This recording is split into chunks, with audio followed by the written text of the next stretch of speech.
हिमाचल की ठंडी पहाड़ियों में धीरे धीरे अब गर्मी होती जा रही है और साथ ही बढ़ता जा रहा है राजनीतिक पारा। जैसे जैसे चुनाव और मतदान की तारीख नजदीक आ रही है, वैसे ही सियासी दलों में हलचल भी तेज दिखाई दे रही है। इस वक्त हम पहुंचे हैं हमीरपुर संसदीय क्षेत्र में और आज मौका है द डे विद लीडर में सतपाल रायजादा के साथ पूरा दिन इलेक्शन कैंपेन का। देखेंगे किस प्रकार कांग्रेस के हमीरपुर संसदीय क्षेत्र से प्रत्याशी सतपाल रायजादा इलेक्शन कैंपेन करते हैं और क्या संदेश देते हैं अपने वोटर्स को, अपने कार्यकर्ताओं को। तो आइए आज डे विद लीडर में देखते हैं कांग्रेस के हमीरपुर से प्रत्याशी सतपाल रायजादा की आज के दिन की election campaign.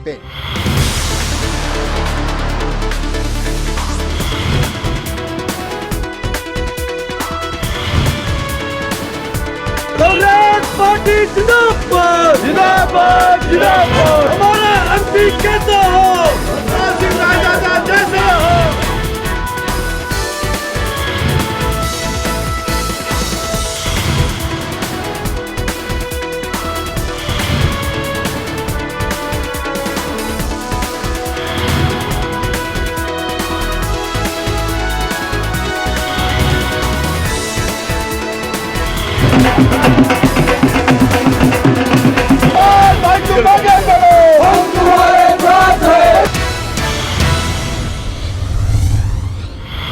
Day with leader में आज हम पहुंचे हैं बिलासपुर और यहां पर हमारे साथ हैं कांग्रेस के प्रत्याशी हमीरपुर संसदीय क्षेत्र से सतपाल रायजादा। इनसे हम बात करेंगे और दिन की शुरुआत हम इनके साथ करेंगे। क्या कुछ पहले भी रूटीन रहता था और क्या कुछ आजकल रूटीन रहता है। तमाम चर्चे होंगी, राजनीतिक गपशप भी होगी।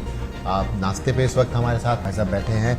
रायजादा जी, एक बड़ी चुनौती आपके सामने है राजनीतिक तौर पर। अगर हम देखें हमीरपुर संसदीय क्षेत्र में लंबे समय से भाजपा का वर्चस्व रहा है, उसको तोड़ना होगा। अब क्या क्या प्लानिंग है जब से नाम घोषित हुए, क्या क्या योजनाएं चल रही हैं?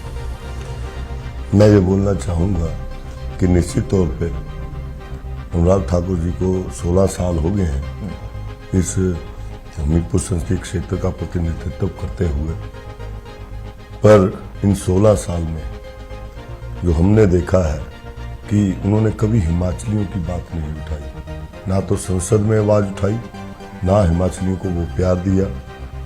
और जबकि हमारा मानना है कि जिस संसदीय क्षेत्र से आप जाते हैं या किसी विधानसभा क्षेत्र से भी जो भी जाता है, तो वो अपने विधानसभा क्षेत्र की हमेशा बात रखता है। विधानसभा में जो संसद में जाता है वो अपने संसदीय क्षेत्र की आवाज उठाता है। तो आपको संसद में आपदा की आवाज उठानी चाहिए थी। आपको नरेंद्र मोदी जी से ये गुजारिश करनी चाहिए थी कि इसको राष्ट्रीय आपदा घोषित किया जाए। जान माल का नुकसान हुआ, वो सारा अंकलन आने के बाद वो 11,000 करोड़ के आसपास बनता था। कितने मवेशी जो है वो मर गए, कितने लोग जो है वो बह गए। इसकी आवाज इन्होंने उठाई तक नहीं। ना इसको राष्ट्रीय आपदा तो क्या घोषित कराना था, लेकिन केंद्र से वो 11,000 करोड़ रुपया जो हिमाचल का बनता था वो भी नहीं दिलवा पाए।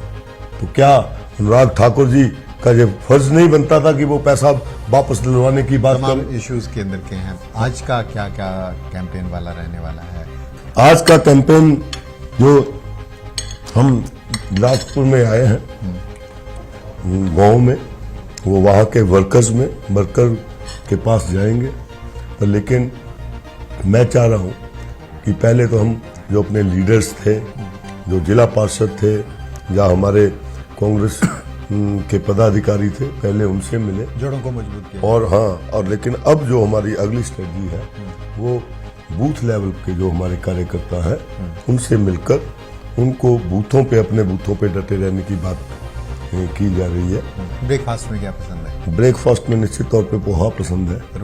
रूटीन में क्योंकि ये हल्का है। हाँ। हल्का भोजन है तो डाइजेस्ट जल्दी हो जाता है। और पर वैसे हमारा परंपरागत तो परोठा ही है। बिल्कुल। तो बीच बीच में ये चलता रहता है। पिछली कुछ सरकारों की बात करें तो उस दृष्टि से उतनी डेवलपमेंट नहीं हो पाई है, शायद सुविधाएं नहीं मिल पाई है, मार्केट नहीं मिल पाई है। आपको क्या लगता है, क्योंकि आप तो इस क्षेत्र को बहुत बेहतर तरीके से जानते हैं? मैं ये बोलना चाहूँगा, हमारा ऊना का विधानसभा क्षेत्र और साथ में हरोली विधानसभा क्षेत्र, यही 3 क्षेत्र है जो जिसको हम पंजाब टच बोल सकते हैं। बाकी 2 क्षेत्र जो है वो पहाड़ी है। और इसमें मैं एक बात बोलना चाहूँगा कि जैसे बिलासपुर और हमारा कुटलैड़ का क्षेत्र, इसमें जो पानी है गोमी सागर झील का, इस पे इसका हम सही यूटिलाइजेशन इसलिए नहीं कर पाए क्योंकि इसका जो पानी का अगर हमने यूज़ करना है तो केंद्र से बात करनी पड़ेगी, क्योंकि ये भाखड़ा विस्थापित लोग भी हमारे यहाँ से बहुत हुए, हमने बहुत कुछ सहन किया है। और निश्चित तौर पे अगर हमें प्रतिनिधित्व करने का मौका मिलेगा तो मेरा मानना ये है कि इस पानी पे हमारा हक है और सिंचाई के लिए और ख़ास करके पीने के लिए इस पानी का यूटिलाइजेशन बहुत अच्छे तरीके से किया जा सकता है। तो इस पर फोकस करने की बात करेंगे इस मामले में। संसद में आवाज उठाएंगे एनओसी को लेकर? बिल्कुल बिल्कुल। ये पानी हिमाचल प्रदेश का है, जगह हिमाचल प्रदेश की है। लोग जो विस्थापित हुए यहाँ से, उन्होंने इस दंश को झेला है और हमने एक तरह से ये भी कुर्बानियां हैं, हमने कुर्बानियां दी है कि पंजाब, हरियाणा और राजस्थान को पानी मिल सके। इन सब की आवाज़ जो है वो दिल्ली में उठाई जाएगी और उनके हकों की बात भी की जाएगी। पहले ये कहा जाता था कि नशा पंजाब से एंटर कर रहा है, पाकिस्तान से पंजाब, पंजाब से हिमाचल प्रदेश, और पहले निचले क्षेत्रों में ये इशू बहुत बड़ा था, लेकिन अब तो पूरे प्रदेश में ये बहुत बड़ा चैलेंज है। नशे के मामले में मैं ये बोलना चाहूँगा कि हिमाचल प्रदेश की सरकार जो है इसको बड़ी गंभीरता से ले रही है और निश्चित तौर पे ये जो नशा करने वाले लोग हैं, नशेड़ी लोग हैं, इनको नेताओं का संरक्षण नहीं मिलना चाहिए। मैंने तो ये देखा है कि पिछले दिनों बिलासपुर में जो हमारे पूर्व विधायक हैं उनके ऊपर जिस तरह हमला हुआ वो सारे के सारे नशेड़ी थे और कहीं ना कहीं उनको जो संरक्षण है वो भाजपा की तरफ से उन लोगों को मिलता रहा है। और मेरा तो ये सोचना है कि इनके लिए एक स्पेशल, क्योंकि जब इनको अरेस्ट किया जाता है तो इनको रखने की बहुत बड़ी समस्या होती है कि रखा कहाँ जाए। और ज़्यादातर पुलिस वाले तो इसलिए भी छोड़ देते हैं कि इनको रखेंगे तो ये थाने के अंदर जहाँ इनको रखा होता है तो वहाँ भी गन डालते हैं। इनको ये नहीं पता चलता कि कहाँ शौच करना है, कहाँ जाना है, तो ये बड़ी समस्या है। तो इनके लिए अलग से इनकी ट्रीटमेंट के लिए जो है वो सेंटर खोले जाएंगे और साथ में साथ जिनको पकड़ा जाएगा, अगर थोड़ी मात्रा में अगर उनको सज़ा नहीं होगी तो कम से कम उन सेंटरों में उनको रखा जाएगा और उनको नशा उनसे छुड़वाने की कोशिश की जाएगी। और बड़ी बात होगी कि इसके ऊपर जो इसके व्यापारी हैं उनके ऊपर शिकंजा कसने की ज़्यादा होगी, क्योंकि वो दोषी हैं। उनको सज़ा के मामले में भी जो है वो इतनी सज़ा बढ़ानी चाहिए, जब बढ़ाई जाएगी कि वो जेल से बाहर ना आ सके। बिल्कुल। तो सतपाल रायजादा हमारे साथ हैं और बहुत ही लाइट और नॉर्मल ब्रेकफास्ट हम कह सकते हैं वो है। और दिन में कैसा इनका दिनचर्या रहने वाली है, आप क्या कुछ करेंगे, आज बिलासपुर में हैं, कहाँ कहाँ इलेक्शन कैंपेन होती है और क्या संदेश कार्यकर्ताओं को देते हैं, ये भी हम देखेंगे। और चलेंगे आज पूरा दिन डेविड लीडर में रहेंगे सतपाल रायजादा के साथ।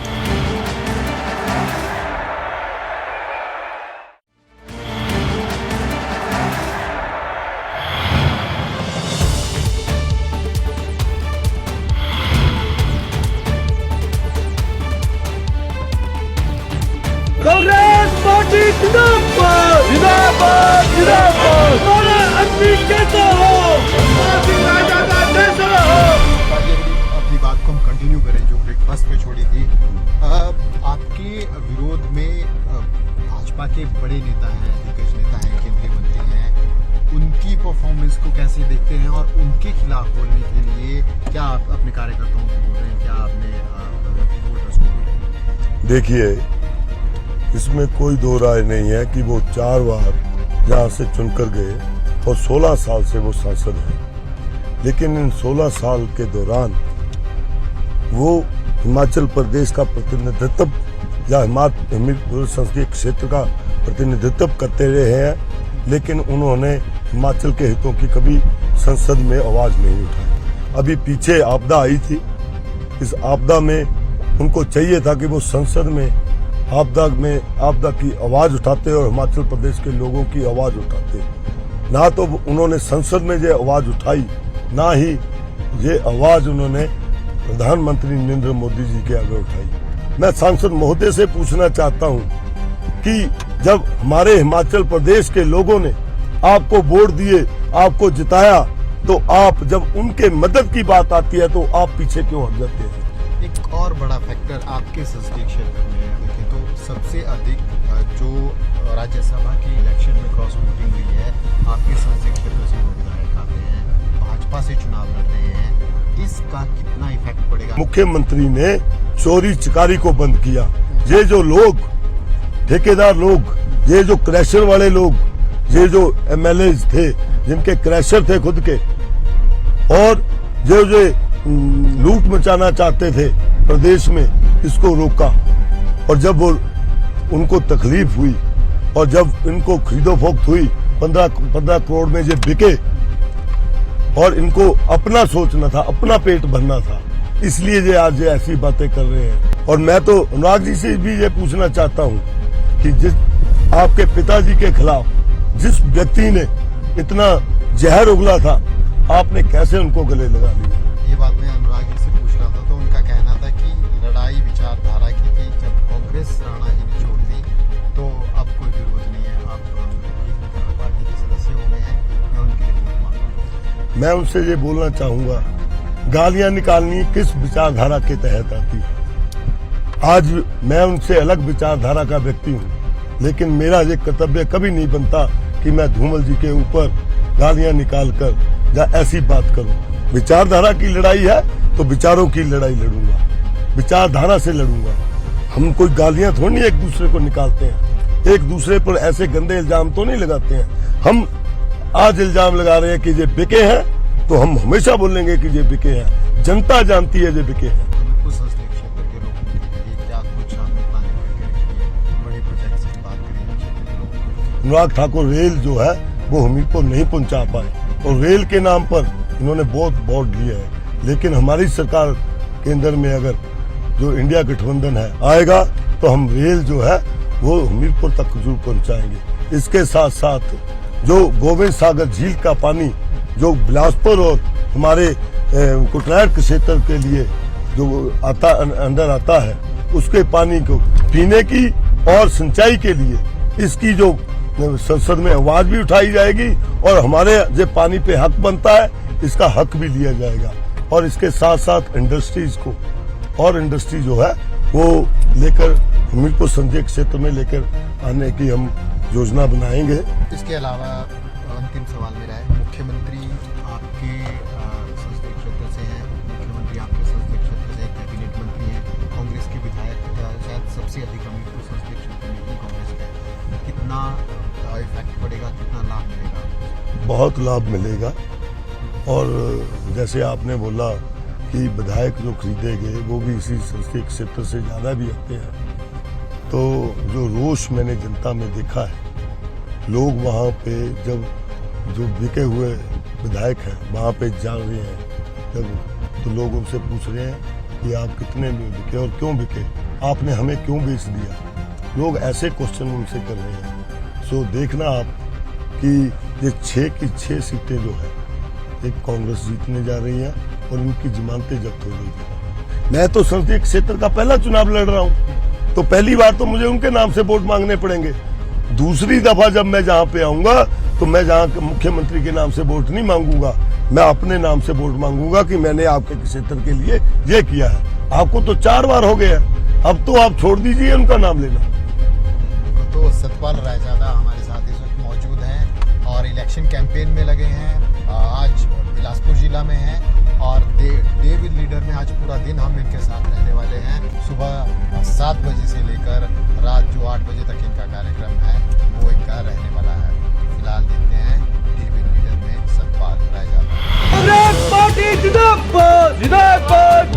जिंदाबाद, बाबा ठाकुर जिंदाबाद,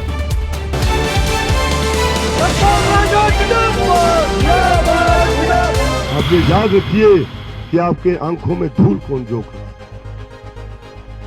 आपके सांसद महोदय 16 साल से सांसद है आपके।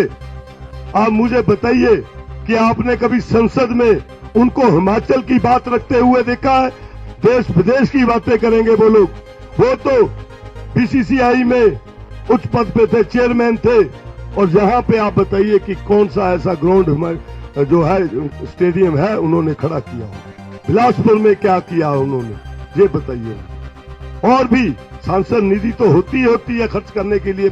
5 करोड़ जो साल की मिलती है वो तो होती है खर्च करने के लिए, जनता के लिए। लेकिन उसके साथ ऐसी बड़ी बड़ी स्कीमें होती है कि करोड़ों अरबों रुपए इस प्रदेश के लिए लाए जा सकते हैं। हम आपसे वादा करते हैं कि आप हमें वोट दीजिए। हम हिमाचल प्रदेश के हितों की बात करेंगे, आपके हितों की बात करेंगे। एक तरफ वो लोग जो सिर्फ अदानी अवानी के लोग हैं, एक तरफ वो लोग जो इन्होंने हमेशा गरीबों की बात की है। तो आपको तय करना है किसको वोट देनी है।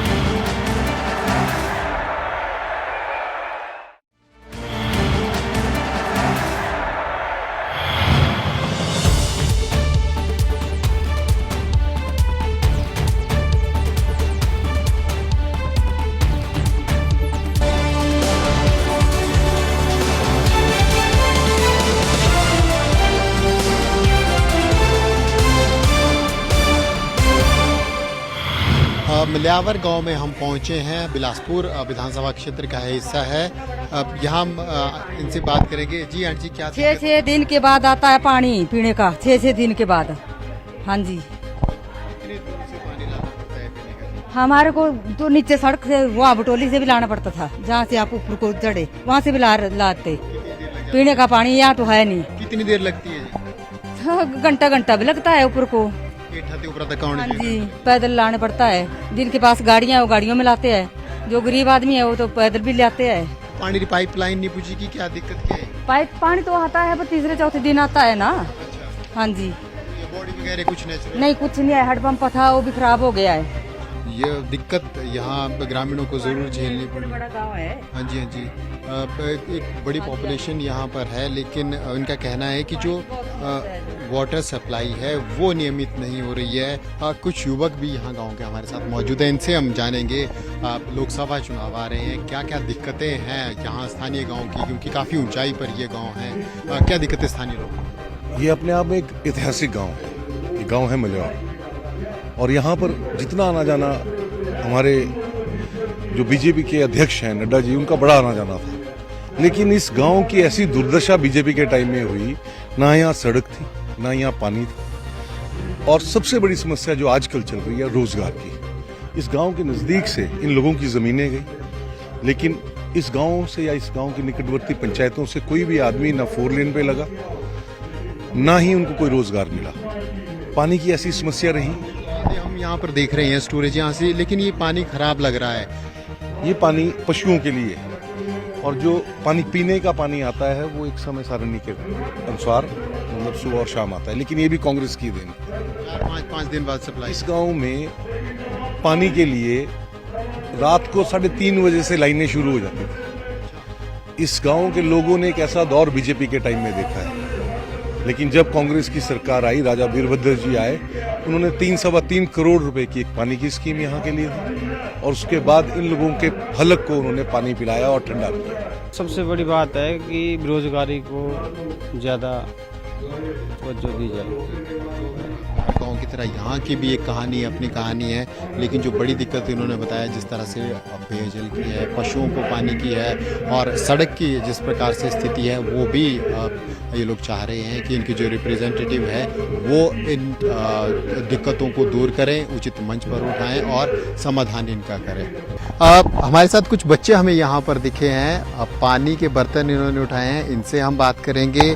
कहाँ से आए, क्या नाम है भाई आपका? आकाश चंदेल। आकाश भाई, कहाँ से लाए पानी? बटोली से। कितने दूर है यहाँ से? 1 किलोमीटर दूर। नीचे को है? हाँ जी। अच्छा, तो फिर पीने के लिए लाए पानी? हाँ जी। ठीक है, आपका क्या नाम है? आरती। हाँ जी? आरती। आरती, आए हैं? बटोली से नहीं, 2-3 दिन से ला रहे हैं। 2-3 दिन से। जब पानी नहीं आता है सप्लाई करवाते हैं। देखिए सर, जो पेयजल की दिक्कत थी वो जब हम इन बच्चों की तरह छोटे छोटे होते थे वो तब से बहुत भयंकर समस्या होती थी।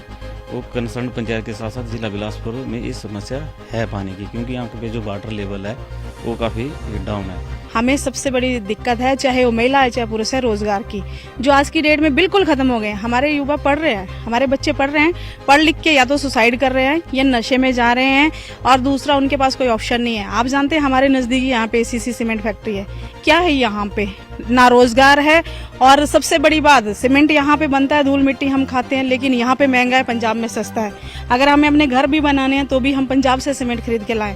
दूसरा 4 लाइन बनी, बहुत केंद्र सरकार का हम धन्यवाद करते हैं कि आपने इतने अच्छे रोड बना दिए, पर हैरानी की बात है अभी रोड आपके कंप्लीट नहीं हुए कि आपके टोल प्लाजे पहले लग गए। आप गाड़ी खरीदते हो तब टैक्स देते हो, गाड़ी रोड पे चलाते हो तब टैक्स देते हो, अब तो अपनी जमीनें देके आप गाड़ियों के अलग से टैक्स भर रहे हो। क्यों भाई, सारे टैक्स हमारे ही ऊपर है, नेताओं के लिए सब फ्री, आम लोगों के लिए महंगाई। आज हमारा यूथ बेरोजगारी से परेशान होकर नशे में है, तो हमारा यूथ और हमारा देश किस तरफ जा रहा है हमें देखना पड़ेगा। बड़ी दिक्कतें यहाँ पर भी हैं जिस प्रकार प्रदेश के अन्य हिस्सों में है, लेकिन डिमांड यही है कि सरकारें आए, संवेदनशील हों और इन तमाम दिक्कतों को जो स्थानीय लोगों की जुड़ी हुई हैं उनको दूर करें।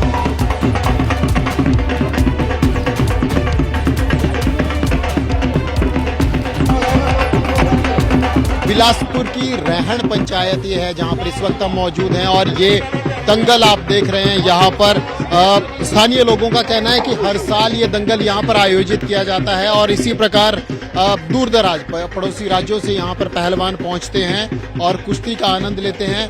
दंगल कुश्ती यहाँ पर हो रही है और पहलवान हमारे साथ इस वक्त मौजूद हैं जिन्होंने इसमें भाग लिया। क्या नाम है आपका? मेरा नाम काला जी, कहाँ से हो? पंजाब से हुई। थोड़ा बताओ इसके बारे में, कैसे आप लोग पहुँचते हैं, कैसे सूचना मिलती है? और सूचना हमारे पास जो छड़िया जी ना, जो दंगल जो छिंज लड़ाते हैं, उनका हमारे पास नंबर है। पहलवानों के सभी को पता होता है अभी, हाँ, हर गांव में छिंज है, इसमें आते हैं। हमारे पास गाड़ी है अपनी खुद की।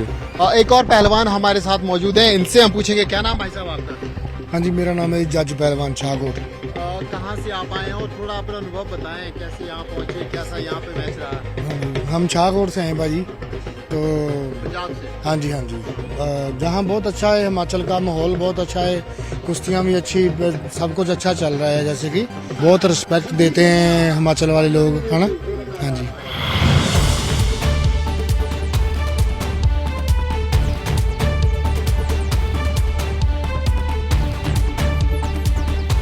सतपाल रायजादा हमारे साथ इस वक्त मौजूद है। रायजादा जी, टक्कर बड़ी होती जा रही है। भाजपा के राष्ट्रीय अध्यक्ष भी अब आपके संसदीय क्षेत्र में चुनाव प्रचार के लिए उतर रहे हैं, अनुराग ठाकुर के लिए।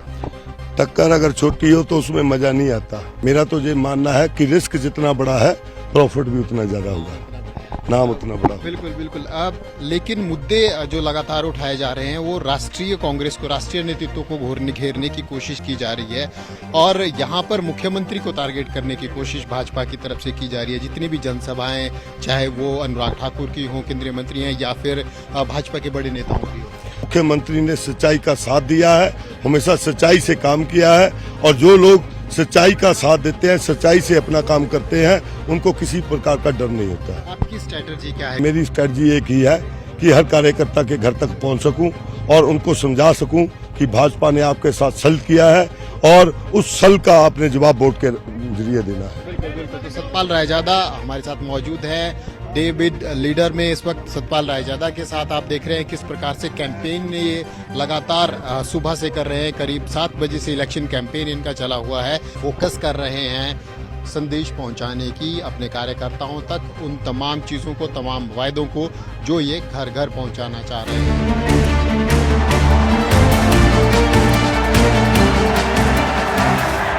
डे विद द लीडर में आज हमारे साथ थे हमीरपुर संसदीय क्षेत्र से कांग्रेस प्रत्याशी सतपाल रायजादा, और आज पूरा दिन सुबह करीब 9 बजे से लेकर अब तक उनकी इलेक्शन कैंपेन में हम उनके साथ रहे, और अपनी तमाम सभाओं में सतपाल रायजादा ने कोशिश की यहाँ से सांसद और केंद्रीय मंत्री अनुराग ठाकुर से हिसाब किताब मांगने की कि पिछले 16 वर्षों में उन्होंने इस क्षेत्र के विकास के लिए क्या कुछ किया। भाजपा और कांग्रेस फिलहाल अपने कार्यकर्ताओं को साधने में जुटे हैं, अपने कार्यकर्ताओं को संदेश देने में जुटे हैं और कोशिश कर रहे हैं अपने घर को मजबूत करने की। दोनों ही तरफ से आरोप प्रत्यारोप का दौर जारी है। तो डे विद लीडर में आज सिर्फ इतना ही। इजाजत दीजिए मुझे और वीडियो जर्नलिस्ट दीपक को, फिर मिलेंगे नए शो के साथ।